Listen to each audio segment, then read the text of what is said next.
New Year. Let's go.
Good evening. Welcome to the meeting of the East Providence City Council, January 6, 2026. Madam Clerk, could you please call the roll of the council? Councilman Fogarty, Yeah. Councilman Lawson, Yeah. Council Vice President Rigo, Yeah.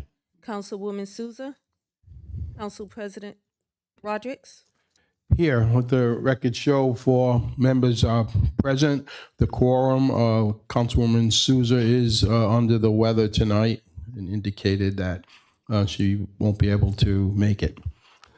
Please rise for the pledge.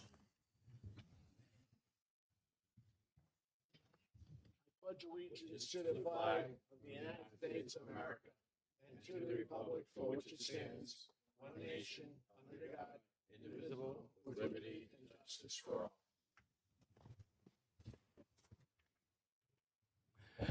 Madam Clerk, a couple of changes just in the very beginning, then we won't bother you the rest of the night with a lot of changes.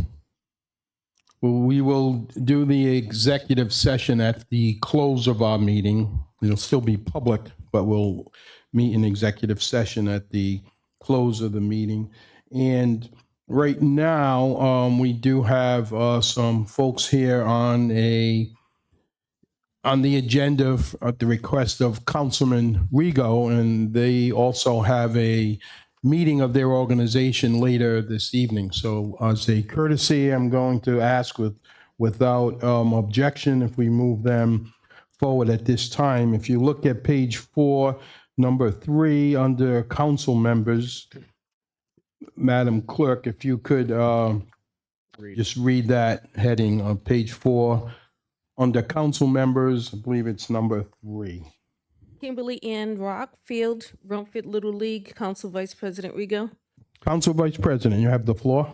Thank you, Mr. President. A couple weeks ago, the president of Rumford Little League, Mike Fisher, called me, and there's really two great ideas that this organization has proposed to us tonight, and they're going to need the city's help. I can't say enough for the leadership of Mike Fisher and this board since they took over a couple of years ago. They've brought pride back into a league that a lot of us played, coached, and served on boards and were president. And Mike and this board has brought Rumford League back to the pride of the city as well as the state. So Mike's got two programs tonight that he wants to share. And it's two things that haven't happened in the city in a while. One before was led by Councilman Conley down in Ward 4 with Riverside. And then there's another program, a girls program. So I'm not going to steal the thunder because it belongs to Mike and all those great board members that are out there tonight. So I ask that Mike Fisher come to the podium and make the presentation on behalf of Rumford Little League.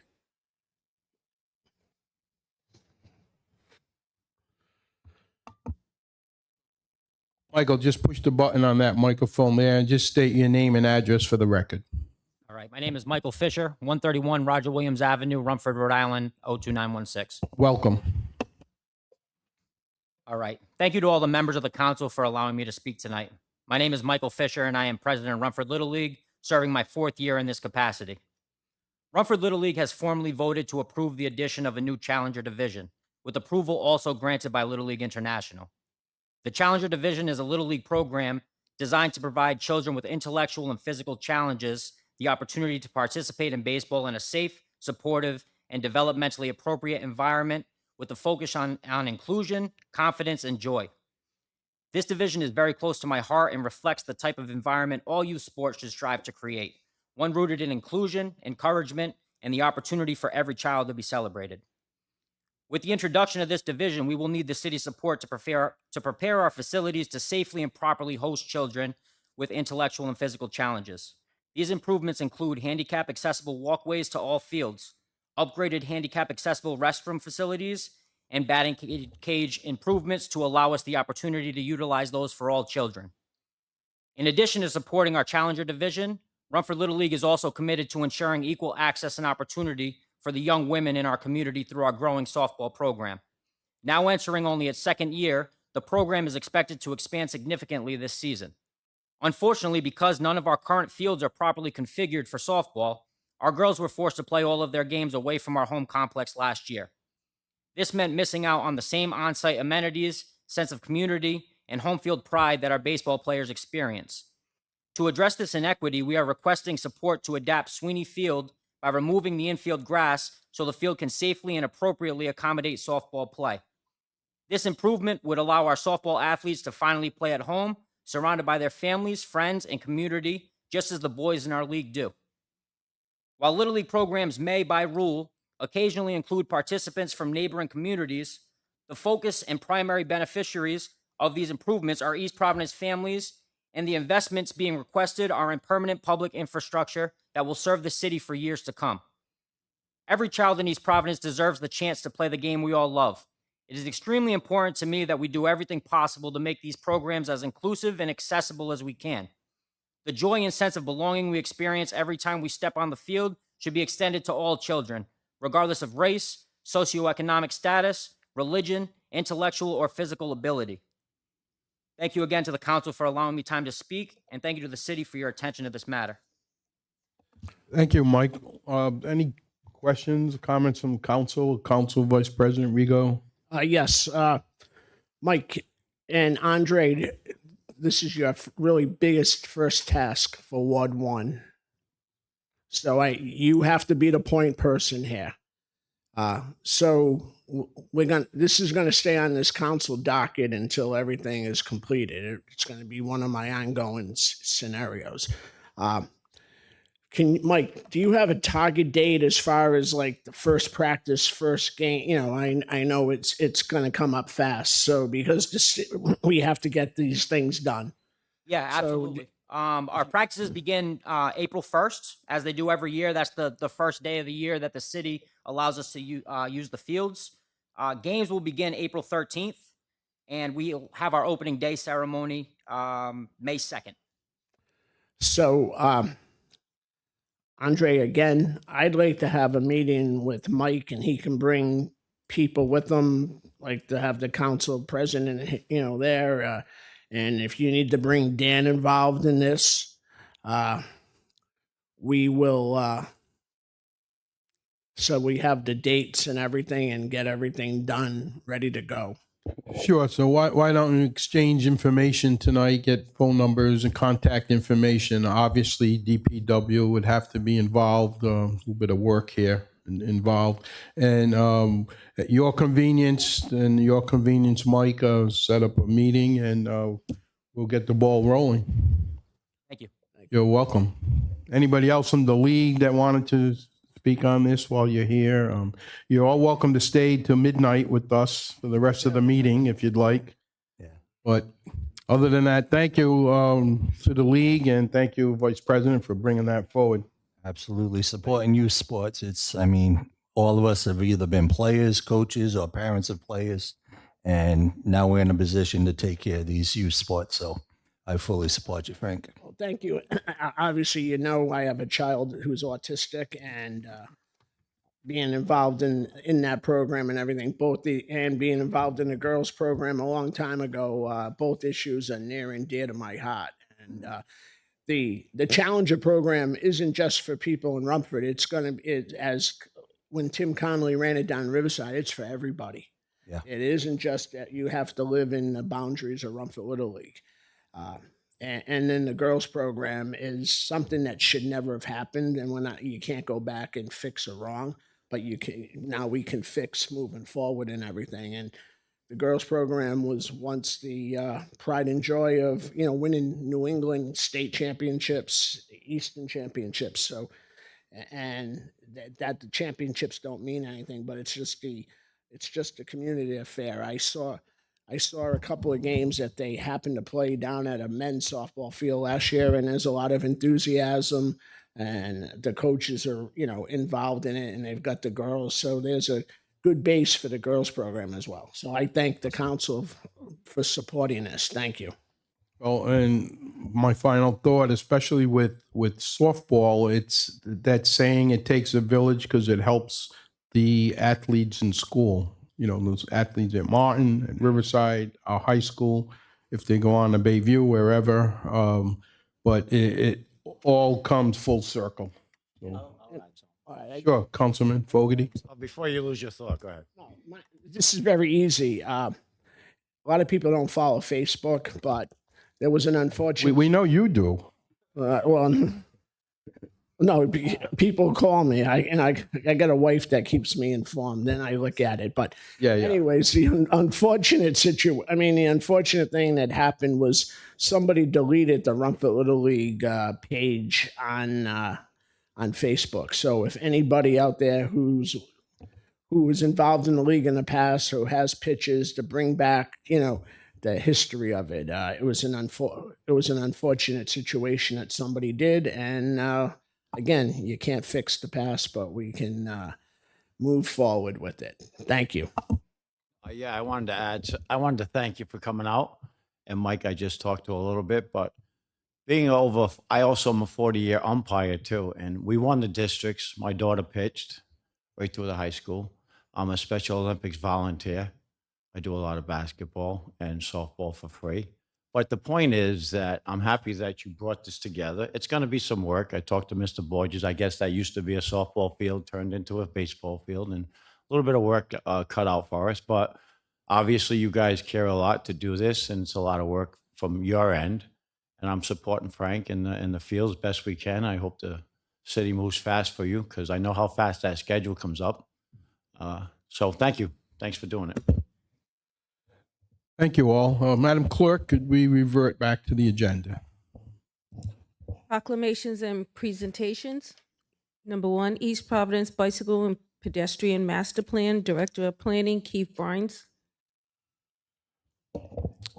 Keith, I think you want to come forward. I believe we're going to just table this and get more of an advertised meeting scheduled. Well, thank you, Council President. Yeah, per the council's request, we can have the presentation at the next meeting, which I believe is January 20th. Basically, the East Providence Bike and Pedestrian Plan, it was done as a result of a grant from statewide planning for $160,000 to pay for the planning and engineering firm to come up with this plan, which would be a guidance document for possible future improvements to the bike and pedestrian network in the city. Thank you. There's also a feeling here, you don't have to wait for the council. You could have a hearing at any time, any night, advertised. It can be televised. So you don't have to hold to that January 20th meeting. Yeah, and there's been lots of public input where we've had different things. We're getting input from the public. This presentation to the council was really just to inform the council about where this stands, what some of the concepts might be. There's no vote required on behalf Right. of the council. Okay. All right. Thank Did you. we get a digital copy? Did you email us? Yes, through. It was through clerk. emailed in the 16th document Okay. in the With the agenda, yeah. Well, back in 22, I brought this up during a debate that I had with my opponent at the time. So I want to take the opportunity to thank you for coming forward with this. This is a twofold plan. We need to make sure that families, when moms are out there, because this is a community, and as we go to the next step, when we hopefully stop building some affordable single family houses and affordable townhouses, that moms can push their children, their newborns or their young kids in carriages. You see families out there, people are walking, young kids are learning to ride the bike. So it's a very important thing in my ward and through the city. And even in my ward, even more, besides a bike path, is the security. I have a lot of senior towers in my ward, and I get nervous when I see people in motorized wheelchairs on Pawtucket Avenue. and on Greenwood Avenue. So it's important for that, not just a bike, but it's for that segment of population as well. So we need to come up with a very good plan that takes in obviously effect, because we're a community uh, and that has a lot of small businesses, and it's happened in other cities where businesses have gotten impacted by too many lanes. But we have to have a happy medium here where it's important for the people in wheelchairs, bicycles, motorized vehicles, as well as looking out for the business owners of the city. And again, my challenge for this city is that we need to stop building affordable single family homes. And this is a great concept, another way to bring people into our community. Thank you. We'll add to that, Frank. I've mentioned this before, intercity shuttles, and to get people so they're not walking on the streets. You know, we get the shuttle vans from the senior center. I'd love to talk about East Providence isn't that big. We could run a loop of a shuttle. So if people with mobility issues need to get to the store and stuff, I'd be all in for investment and stuff like that. So So definitely have conversations. is that's the purpose of this study. So we need Well, to this have is a that was discussion just on for it. bikes. I'm talking. Yeah, overall, but it's pedestrian also, right? Not just bicycles. So, Pedestrian also. yeah. Right. So okay, we'll schedule something and have a full public discussion. Thank you. Thanks, Keith. Next item. Consent calendar for discussion and possible vote. Council Journals, regular meeting 12/2/2025. It's your pleasure. Make a motion to accept. Yeah, I apologize. Yep. To accept the consent calendar. Motion by Councilman Lawson to accept the consent calendar in total, seconded by Councilman Fogarty. All in favor? Aye. Aye. Any opposed? The ayes have it. Next item. Licenses for discussion and possible vote. I'll make a motion to bundle C1 through C3. Second. Motion by Councilman Lawson to bundle license numbers C1 to C3, seconded by Councilman Fogarty. All in favor, the bundle? Aye. Aye. Any opposed? The ayes have that. Is there a Make a motion? motion to approve licenses C1 through C3. Motion made by Councilman Lawson to approve. Is there a second? Second. Second by Councilman Fogarty. These licenses have all been vetted and Excuse me. Councilman Fogarty, sorry.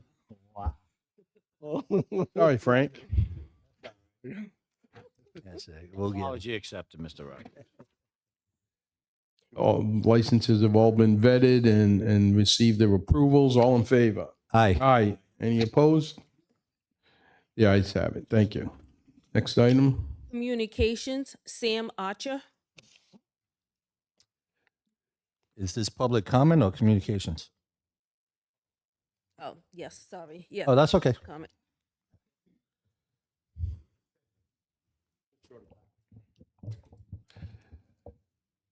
Welcome. Just name and address for the record.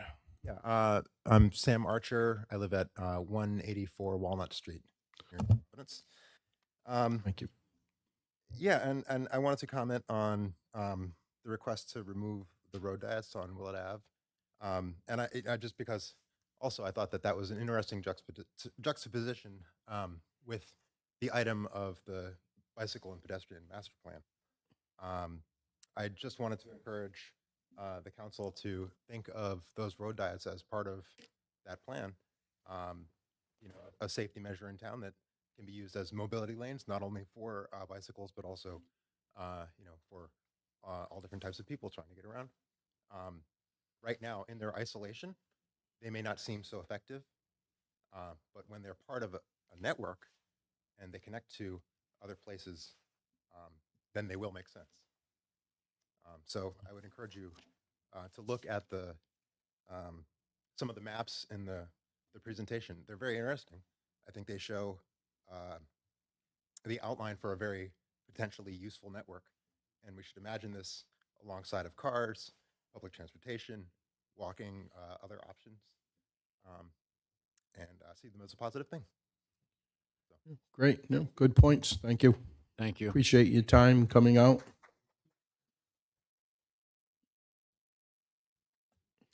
John Harris.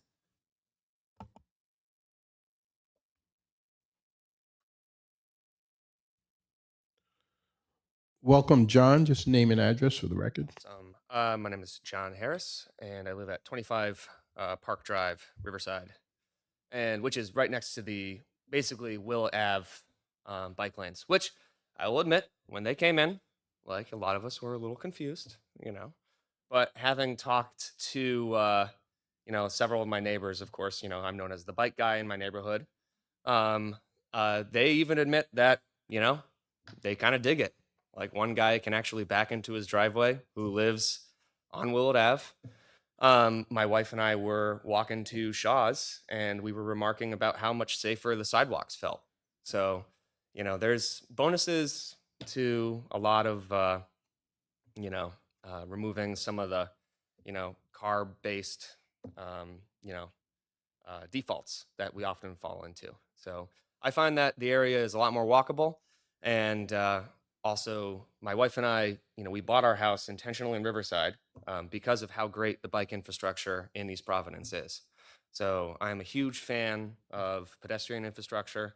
We were one car at the time, and our proximity to the bike path was exactly why we could both get to work. And whoever had the longest commute on the rainy days got the car. So I just want to say it's great. I'm a huge fan. I love it. And again, isolated, these things don't always make sense, and it's easy for us to kind of fall into a little bit of a anger pattern. But together, when you look at the whole picture, it can kind of come together and be useful. So thank you. I have a question for you. Thank you, John. So you're a daily rider Absolutely. to work. Yep.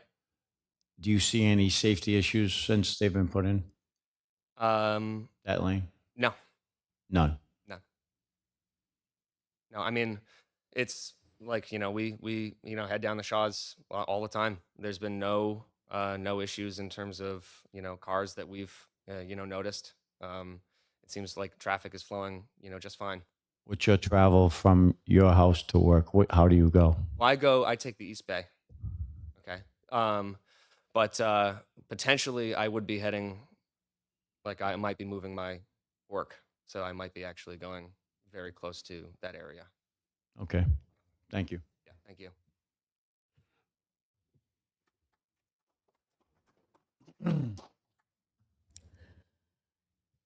Mr. Scribble, who begins with a B, it looks like. I have no idea who that is. It's all it is scribble. It looks like there's a B. Be Mrs. Second person who signed their name. Is it Bill? Is there anyone that begins with a B? Bob? Is there anyone who signed up? The second person who signed up on the list. 587 or 581. I don't see nobody jumping, so we can. Nobody move on. wants to be Mr. Scribble. 581.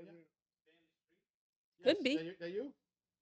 Oh, okay. Hey, you're the winner. You flunked penmanship in grade school, evidently. Tell me what that says. Yeah.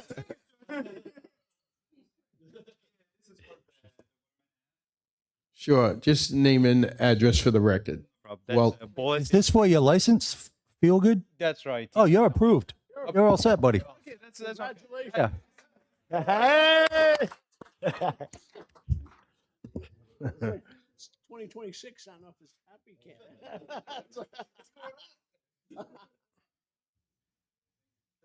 good luck. Thank you. Is there anyone else? Nope. That was Okay, next item. You had to sign up. Did you sign up? Well, it's 6:30. It has to. Well, go if they. Well, if you can keep it brief, come on up. But they were there for sign in. That's the law. But no problem. I'm Sheena Tompkins of 59 Mountain Avenue. Okay.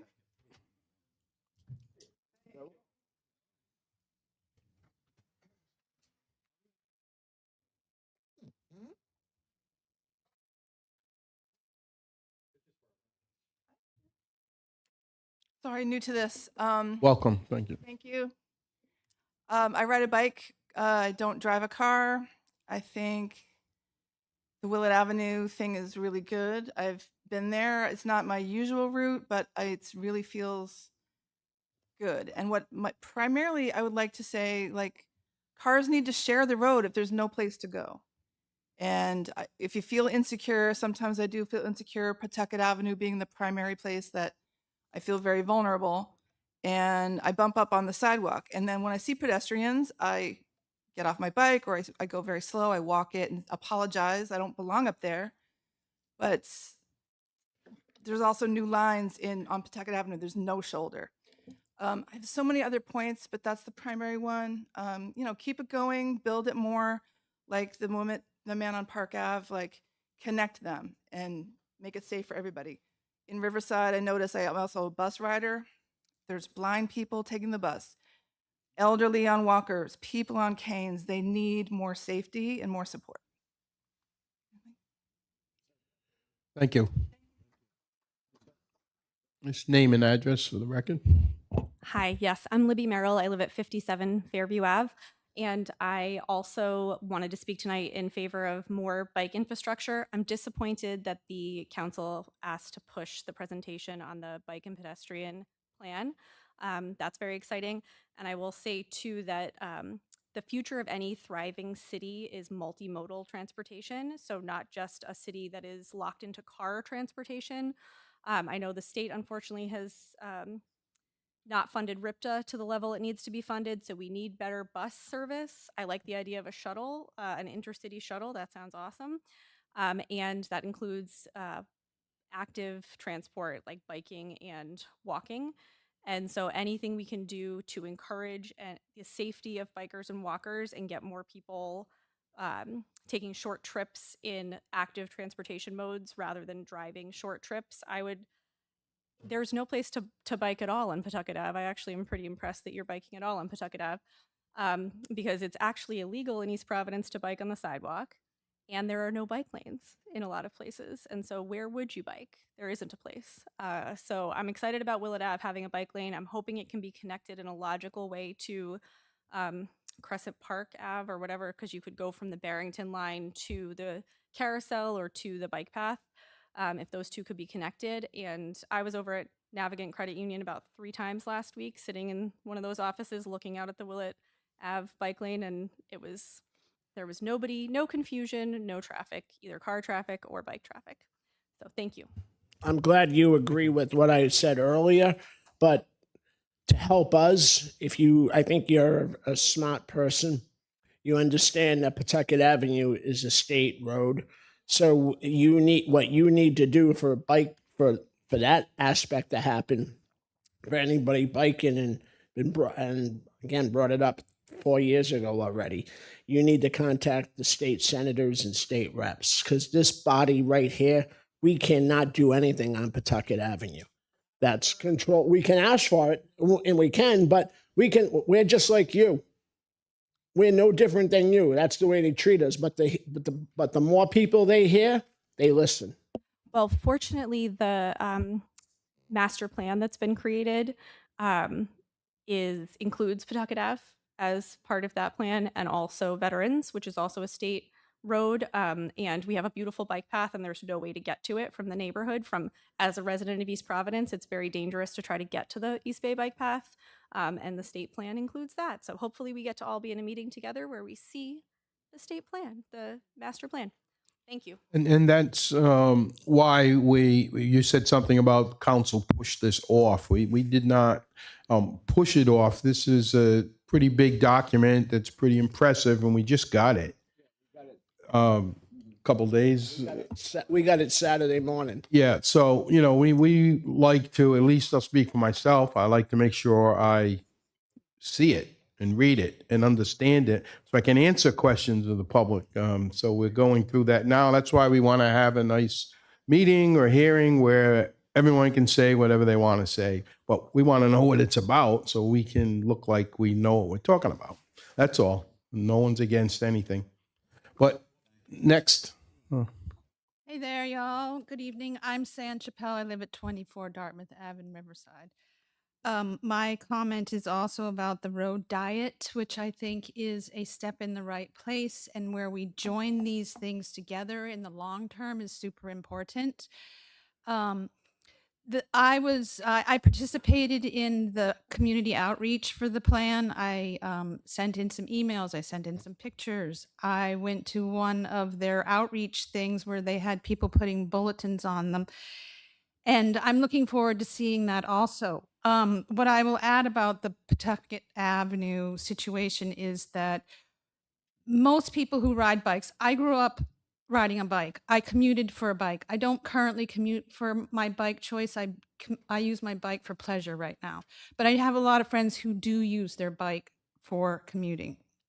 That most people who want to ride their bikes don't want to ride on roads like Pawtucket Avenue. They want to ride on secondary roads. And these are the things that we need to look at is like, how do we build the infrastructure that connects paths on secondary roads that gets people where they need to get to, including the markets and green spaces, because green spaces in your community in which that you can access quickly without jumping in your car is what makes a community a livable place, an enjoyable place to be. Safety is important. Calming measures are important. Ways to make traffic go slower, a little bit slower with sight lines and safety is super important. I'm not a speed bump hump person, but sometimes we can use other ways to squeeze traffic down with diet, with trees, with sight lines. One thing to add about bike riders is that something that's lacking in our community is people who ride bikes need places to lock their bikes to safely and securely. That's something that's super important. I can save some of my comments for once the presentation comes out, but I think it was really great to see the due diligence that was done by the people collecting the data, and I'd like to see how that plays out. On another subject, I'm thinking like the idea that we spent the energy and time to collect this data, let's use it, evaluate it, move it forward in a sensible way as a living document in the sense of things are going to change. Communities change. We need change. Speaking of change, I wanted to make one comment about something that we've talked about before, which is the auxiliary dwelling units that we've passed through some way of the requirement of state law. And I was curious that there was this 5,000 square feet meter thing, whatever, which seemed absolutely arbitrary and random to me. And I was wondering if there's any feedback about where that came from, how it affects people in the community that would like to have an auxiliary dwelling unit. Because if it's based on square feet area, that the idea that a person that has a bigger lot, I'm going to put that into a wealthier department than a person that has a smaller lot. And what is the ratio of the average, not the average size, meaning large and small made into an average, but what's the common size of lots that people own in our community that would be well suited with an auxiliary dwelling unit on it? That's why we passed the 5,000. The average lots in the city are that way. The state wanted it at 10,000, and then it was a proposal.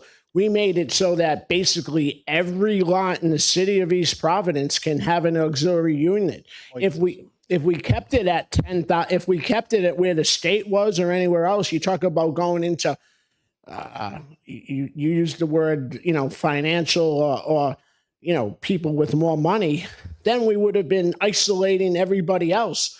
We, as a council, we did what was right for the citizens of the city. We brought it down to 5,000.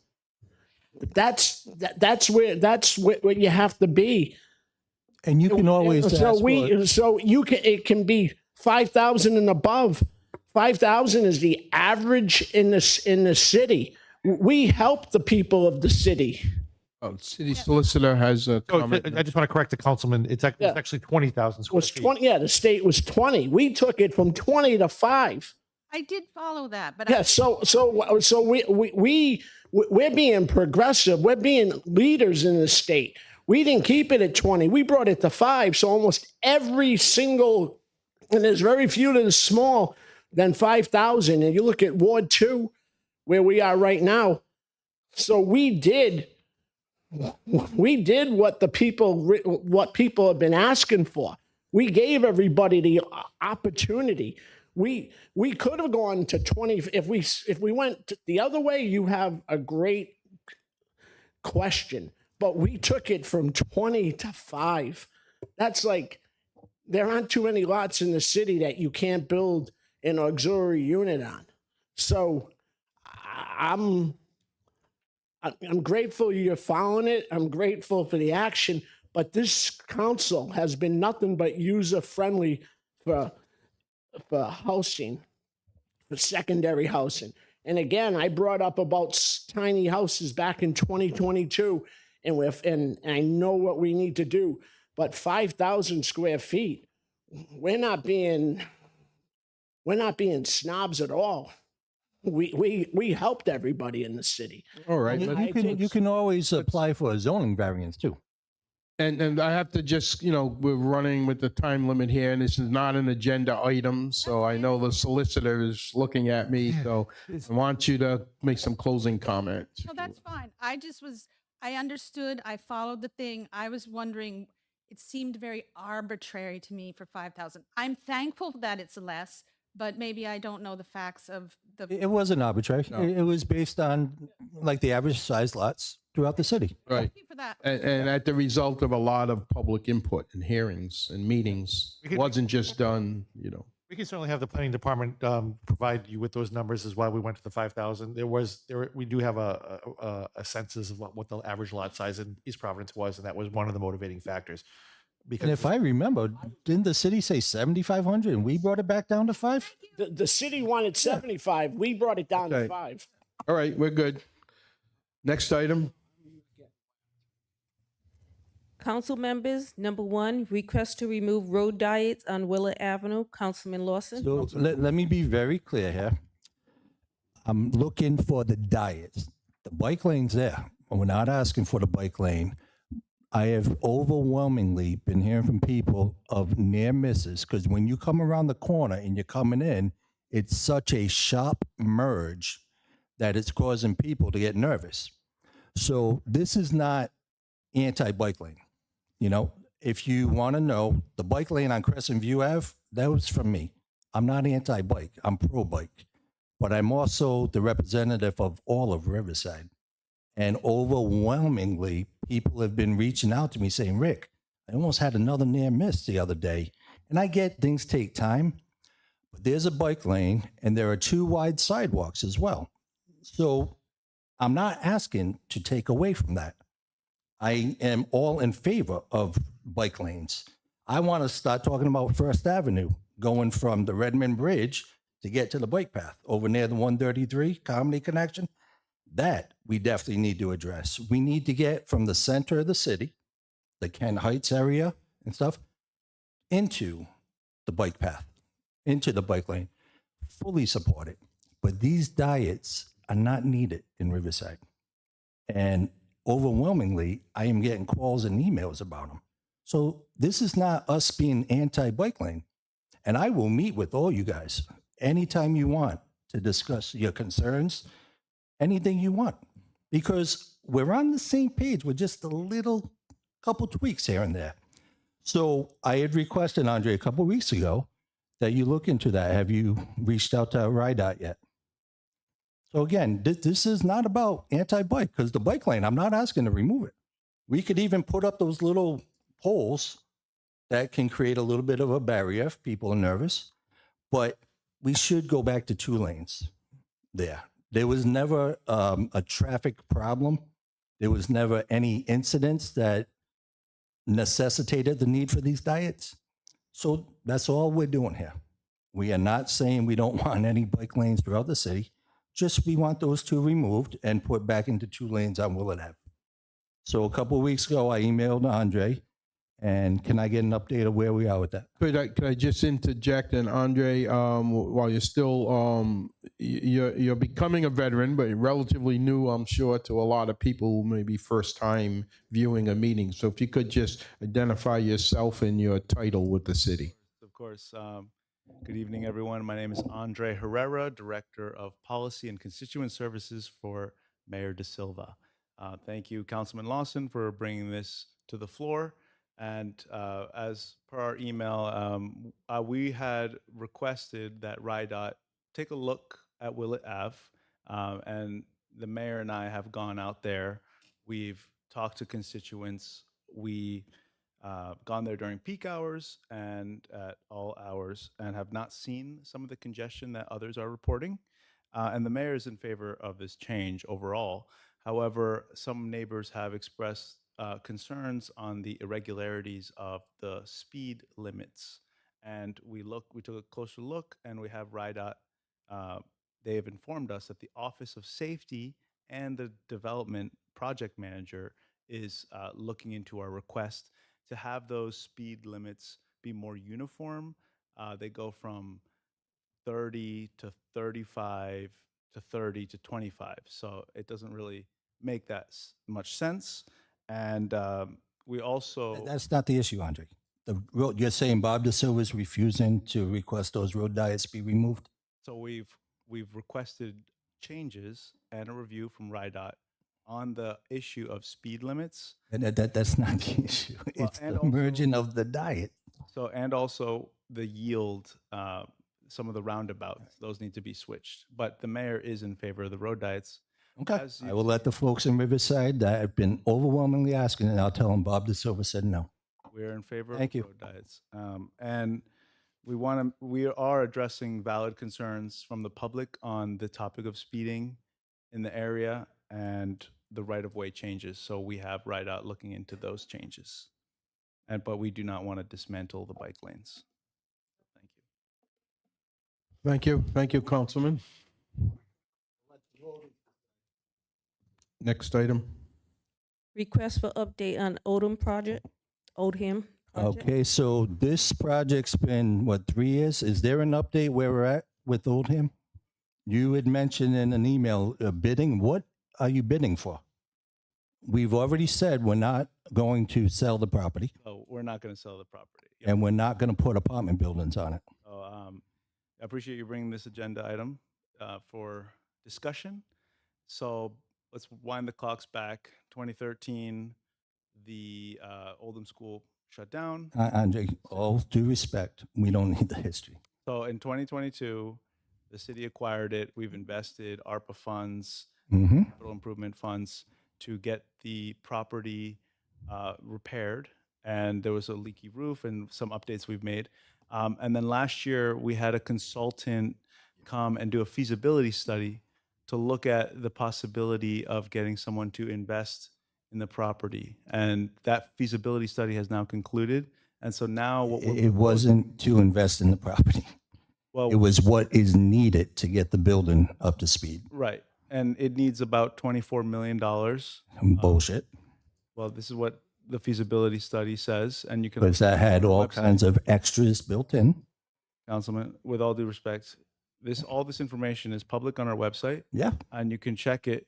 And so right now, the next step is to go out for bid, what is called an RFQ, request for qualifications. And so we're going to have anyone that's interested in investing in the school to submit a proposal. We'll evaluate the proposals.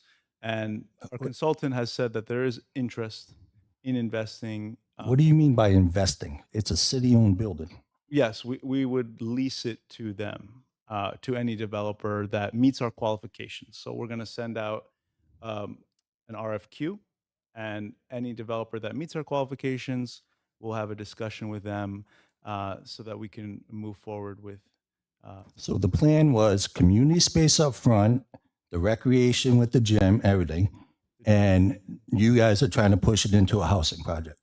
So the gym is still going to be for public use, and the feasibility study basically concluded, and it's online, is that developers, when they're making a significant investment in a project like this, it needs to be economically viable.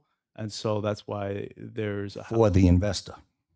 well, the investor has to put in money and it has to be economically But it's a city-owned building that we could use for a community space. Mm. We could have had opera money, get that building open. Well, it requires millions, tens of millions of We, dollars. we know, we've been asking this for 3 years, but the mayor wants to sell it for Not to housing. sell it, no, we're No, not. but you want to give it away for housing instead of what the intended use was. We will We can not. create something so magical there.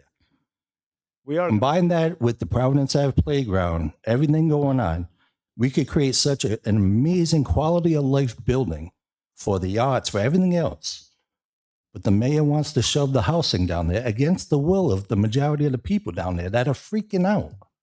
You know, he presents a plan for 8 apartment buildings right on top of the whole property. So in the Do you understand why the people of Riverside are frustrated? I understand. I hear your point. However, the feasibility study includes that component because that's what makes it economically viable. That's because Bob De Silva told them to add housing into it. Check the study Okay. and it will determine. Andre, I've read Mayor this said. numerous times. Thank you. Anyway, Again, I appreciate it. apologize. This, No, you're good. Thank you. I Councilman. apologize to all city employees. This is between the mayor and me. We have such strong differences. And let's And wait and see. I when we- apologize for that. We'll get a plan, and then when it comes to us for a vote, Yep, we we'll decide. vote like we did Let's- last time. Next. Thank you, Andre. Thank you, Councilman.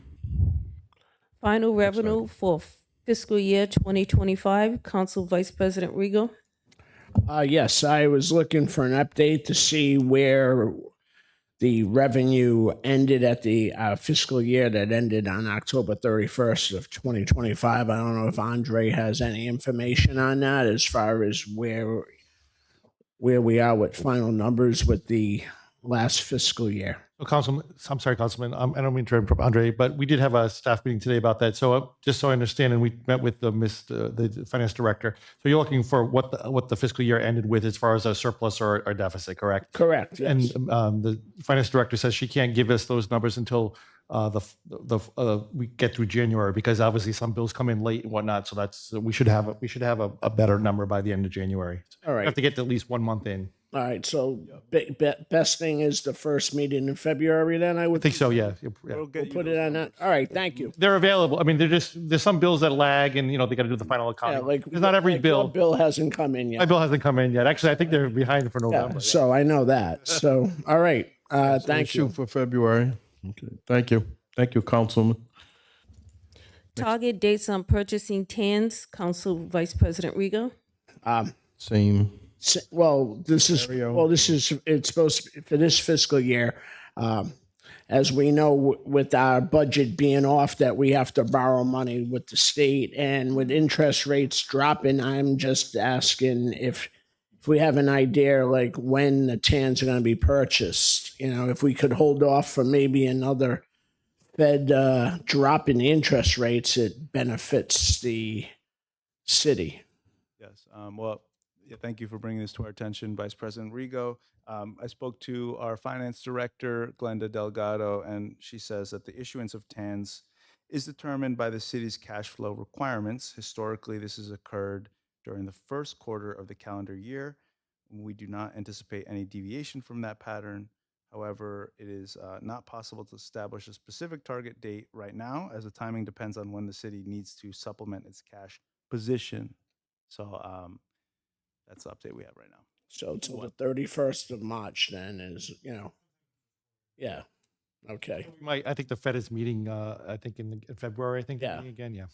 That's why I was hoping that we would hold off as, I heard that you might be a nominee for the Board of Governors of the Fed. I don't think that guy's nominating me. I don't know. I don't. You got some pull there, Councilman. I worry sometimes that I got to make sure I have the right All right. birth certificate. Just checking. Venezuela is looking for some help too. So. Mm-hmm. Next item. Mayor Communications, Director of Policy and Constituent Services, Andre Herrera.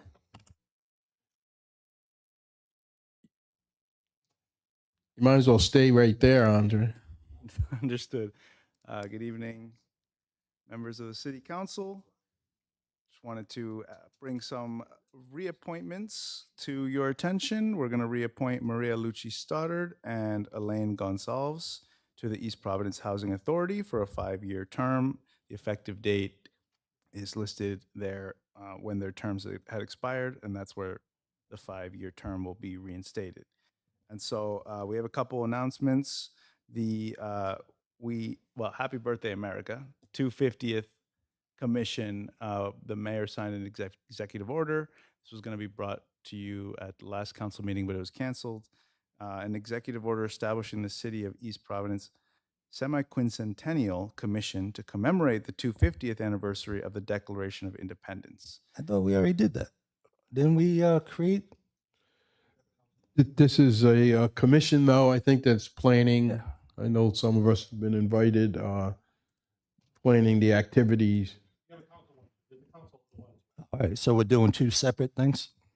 Well, I think they're going to dovetail into one city We're all effort. working together. And the people on the committee are as follows: Meredith Bonds Hammond, the chair; Sandra Turgeon from the Historical Society, vice chair; Patrick Hanner, Planning Department secretary; Deborah Ormond, Historic District Commission; Nancy Moore, Historical Society; Jeff Faria, co-president of the Historical Society; Cheryl Faria, co-president of the Historical Society; Ana Moniz John, historian and acting representative from the SOAMS Heritage Area; Elmer Pina; Cheryl Hack, the executive director of Preserve RI; and also ex officio members, Council President Rodericks, Council Vice President Rigo, Eric Underhill, Historic District Commission; Tom Warzika, Historic District Commission; Laura McNamara from the Blackstone Valley Tourism Council; myself, and Brian Turgeon from the Historical Society. So those are the people on the committee so far, and if you want to join, feel free to reach out to us. One thing I want to mention, the commission that you guys had created for the 250, there's no one's appointed on it. I got a couple of names, but there's nothing there. There's nothing other than the resolution. We had a meeting with the former clerk. We put some names up, so I guess that didn't happen. It wasn't on your watch. No, So I gave you the names that were listed, but that's all I have is a couple of names. I don't have any information. Yeah, so it'll, the theme is one city, so we'll work with that together. I think there was one meeting I was working, could not make it, the meeting, and I think I added, we added leadership, your I name. didn't get an invite. So But we'll see that all the council gets We'll let invited, we'll let you know and at the next meeting. go from there. And now we have this is from the last meeting, proclamation recognizing U.S. Army veteran Luis M. Falaguera for his service in Japan from 1946 to 1948 and lifelong dedication to the city of East Providence. On December 3rd, he got a Townie Veterans Plaque. And if you want me to read that proclamation, let me know. And also we have a proclamation honoring Director Diane Sullivan upon her retirement after 40 years of dedicated service. Could you read it? Of course. Serviceman, thank you.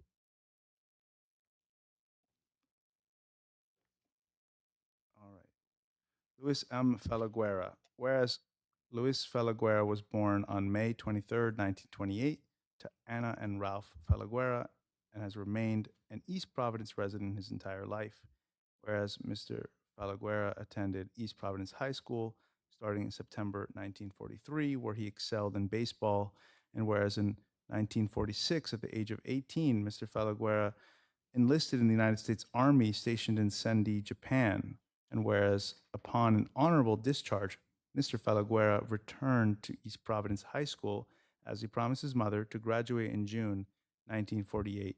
And whereas while in Japan, Mr. Falaguera served as an Army paratrooper with the Occupational Forces, and whereas Mr. Falaguera married Dolores Johnson on October 17, 1953, and celebrated over 68 years of love and happiness with his wife, and whereas Mr. Falaguera is the proud father of Luann Falaguera, Susan Alianello, and Cheryl Silva, and whereas Mr. Falaguera is the proud papi of Gary Silva, Lindsay Alianello, Brianna Alianello, Michael Alianello Jr., and Derek Silva, and whereas Mr. Falaguera is a proud great poppy of Dallas DaCosta, Charlotte DaCosta, and Sonny Alinello, and whereas a proud Italian, Mr. Falaguera has been a member of the Sons of Italy, Loggia Luci Moderna, East Providence, for 25 years, and whereas Mr. Falaguera has been a member of the Freemasons, St. John's Lodge, and St. Adelphoi Lodge of East Providence for over 45 years. And whereas Mr. Falaguera worked in the field of construction for over 40 years, ultimately becoming superintendent. And whereas upon retirement, Mr. Falaguera has enjoyed vacationing in Florida for the winter, enjoying watching the Yankees and spending time with his family. Therefore, Mayor Roberto L. Da Silva, on behalf of the City of East Providence, do recognize and celebrate Luis M. Falaguera's accomplishments, commitment to the City of East Providence, and his unwavering dedication, sacrifice, and service to our great nation. So that is Mr. Falaguera.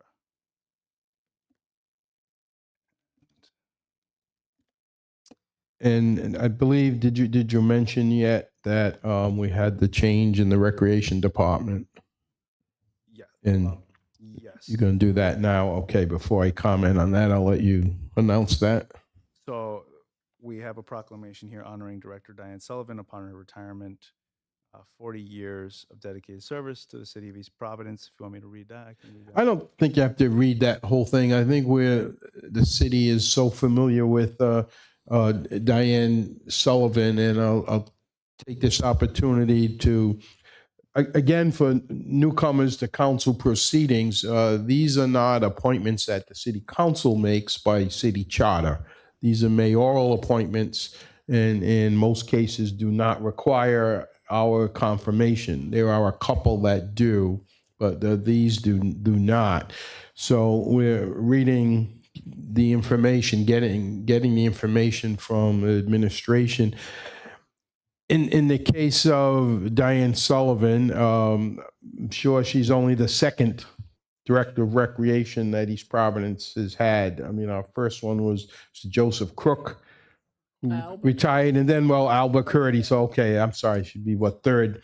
But she's been there 40 years, and we remember the changeover in the city when we had a part-time director, Mr. Stringfellow, and he opted to stay within the school department and teach and coach and become a legend there. And then Joe Crook, Albert Curdy, Diane Sullivan. And following in Diane's footsteps, I speak for myself, Rebecca Chase is a wonderful appointment. I am over the moon that Becky's our rep. Yeah, She she's is awesome. fantastic. And Diane has quietly been probably the best recreation director in all of Rhode Island. She has been amenable to every activity the city has had, and has even listened to an honorary group of council members at times when we've had 5 different ideas, and she made it all work. And she certainly, after 40 years, deserves her retirement. And she's a young person still, and I'm sure that we'll be seeing and hearing from her in the future. The concerts that we've had from Crescent Park through Freedom Green and Rumford, I mean, Diane was involved with all of those and everything in between, the lighting of the Christmas trees at the senior center, and all of this without a recreation center.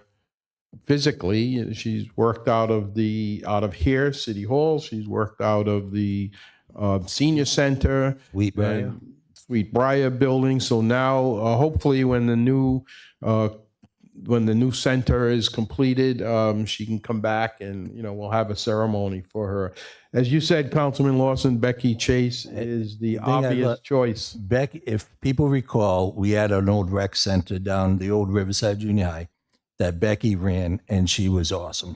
The program she put on, and I'm glad we got the new rec center being built, and she's going to be in there. It's I'm very happy for her, very happy, and I'm excited for the program she's going to bring to the new rec center.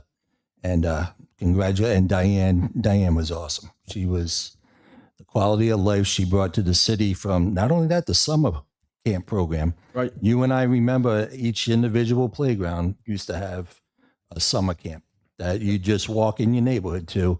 And then, as budgets got tighter, we had to merge everything into Pierce, and she put that together every year. So we townies were very blessed to have Diane leading our rec department and adding to the quality of life in this city. I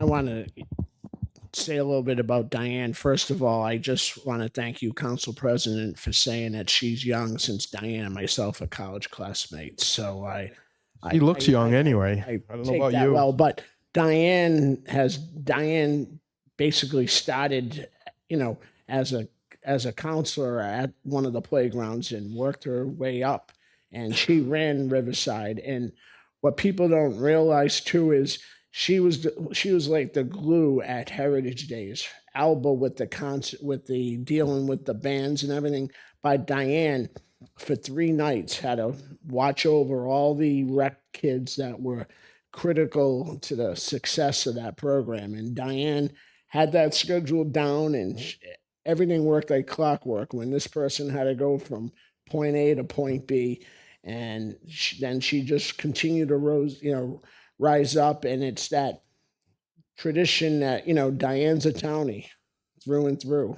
And she'll be missed, but Becky's a great choice. I'm glad the mayor picked Becky. Councilman Fogarty. Yeah, well, obviously she did a great job, and Becky will do a good job. I wanted to thank her for her service and enjoy your retirement. If you're watching, if you happen to look at this meeting, thank you for all your hard work. So, Andre, you can tell the mayor that Councilman Lawson agrees with him on that one. Appreciate all your kind words, and we wish Yes. Becky Chase all the best as the new recreation director. Thank you. We look forward to meeting with her. Thank you, sir. Next item, Madam Clerk. Resolutions for discussion and possible vote. Resolution authorizing the mayor to enter into service contract with Otis Elevator Company for upgrades to the elevator at Weaver Library. Motion to approve. Motion by Councilman Lawson to approve, seconded by Councilman Fogarty. Council Vice President Rigo. Any discussion? All in favor? Aye. Aye. Any opposed? The ayes have it. Next, resolution. Resolution authorizing the mayor to execute a police mutual aid agreement between the city of East Providence, Rhode Island, and the town of Seacombe, Massachusetts, introduced by Council President Rodrick, Council Vice President Rigo. Motion to approve. Motion to approve by Councilman Lawson, seconded by, again, Council Vice President Rigo, also Councilman Fogarty. All in favor? Aye. Aye. Any opposed? The ayes have it. Thank you. Next item. Resolution authorizing the mayor to enter into a contract with CB Utility Company for the Sabin Point Stormwater Quality Improvement Retrofit Project, introduced by Council President Rodrick. I'll make a motion to approve, but Andre, this is the second resolution you bypassed me regarding Riverside. So I just want to make that known. But I make a motion to approve. On this item, motion to approve by Councilman Lawson. Is there a second? Second. Second by Council Vice President Rigo. All in favor? Aye. Aye. Any opposed? The ayes have it. Before we finish, what's the ordinance that you're waiting for, Councilman Lawson? No, I'm saying this is the second resolution due at Riverside. Resolution. I was never asked to sponsor it. Oh, I'm sorry. I hear you. I'm just saying. Yep. Understand. Yep. Number 4, resolution authorizing the mayor to purchase 2 replacement heavy-duty trucks for the Department of Public Works. Make a motion to approve. Thank you. Motion to approve by Councilman Lawson. Is there a second? Second. Second by Councilman Fogarty. And again, these are funds already appropriated, so this isn't anything extra. Thank you for the motion and the second. All in favor? Aye. Aye. Any opposed? The ayes have it. Thank you. Executive session. Executive session. The City Council of East Providence may meet in executive session pursuant to Rhode Island General Laws 42-46-5A2. 1, discussion and possible vote on proposed settlement agreement, Mansion House Trust and Pawtucket House Trust versus Sarah Few in her capacity as tax assessor for the city of East Providence, Rhode Island. A number PC 2024-006490. Is there a motion to go into executive session under state law as read? Motion by Councilman Fogarty, seconded by Council Vice President Rego. All in favor? Aye. We'll be in recess, go into executive session, then we will come back out in public and report out. We'll stand in recess.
Brad, come on, let's go. 8 o'clock. Come on, home.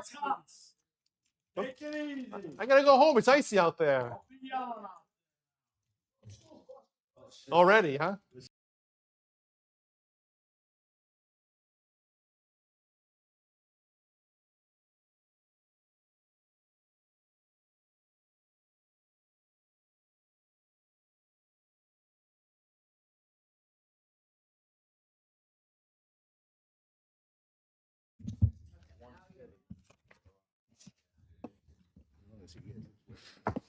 Is there a motion to reconvene? And Make a motion to reconvene Second. And can you add to that, seal the minutes? and seal the minutes of executive sessions. Second. Motion made by Councilman Lawson, seconded by Councilman Fogarty, Council Vice President Rigo. All in favor?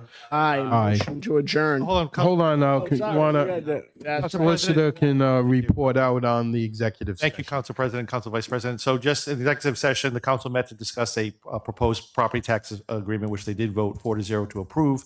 However, the details of that agreement will not be made public until such time as the opposing party signs and executes the agreement. At that time, it will become a public record for anybody who's interested. Thanks, Well, Mike. Thank you. Thank you. Make a motion to adjourn. Motion to adjourn by Second. Councilman Lawson, seconded by Council Vice President Rigo. All in favor? Aye. Any opposed? Matter passes 4-0. Meeting